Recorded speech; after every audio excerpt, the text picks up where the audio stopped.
senior high, mag-expect pa ba kami ng more projects nyo together? This time, more mature roles with intimate scenes? This is a question coming from our press, hindi po sa akin to galing. Well, I think we've established naman po na we are not really a love team. Yes. Pero very thankful kami sa Dreamscape dahil pinagsama kami ulit after like 2-3 years. Tapos ang ganda ng 4 ba?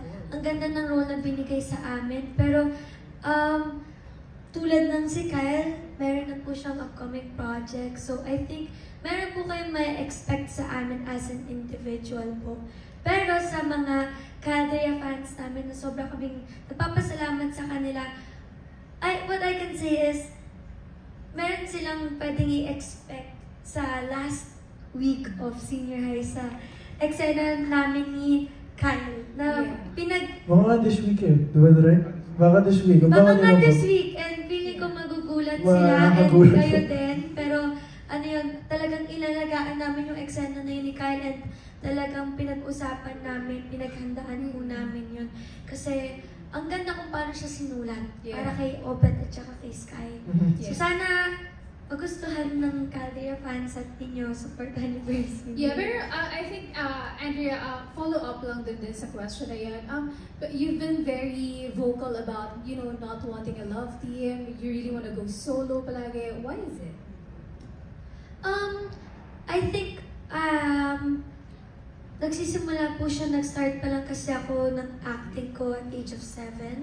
And parang nagkaroon na din ako ng mga konti-konting partners sa Annalisa, I was 10.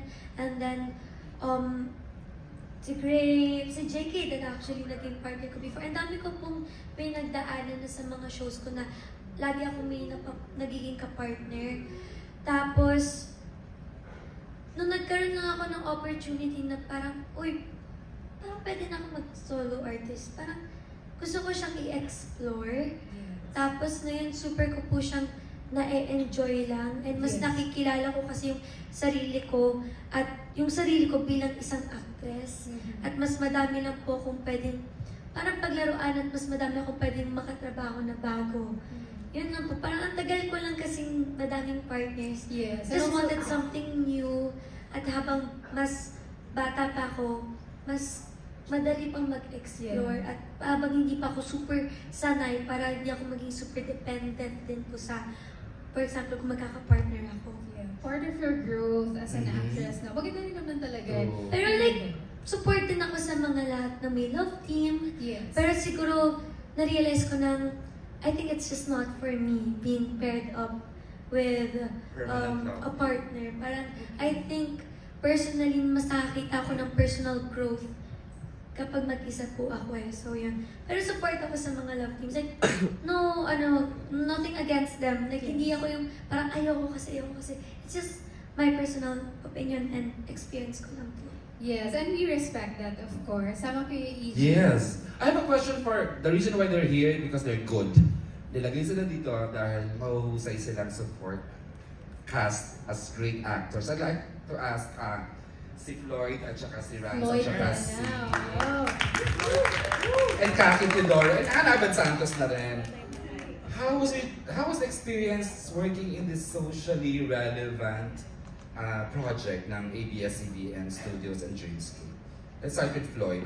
Kasi I've never seen an amazing cast as dedicated. Andyan sila lagi. The moment patawag ng management, may event, andyan sila. From special screen, andyan, nakatuwa. Sabi ko, ang ganda ng pamilyang ito na nabuo dito sa senior high. Let's start with Floyd.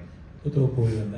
Speaking of magandang pamilya na nabuo, I really commend Dreamscape and Dreamscape at saka yung team kasi very sensitive sila when they tackle about issues about yung eksena namin ni Yana. Tama di ba Yana? We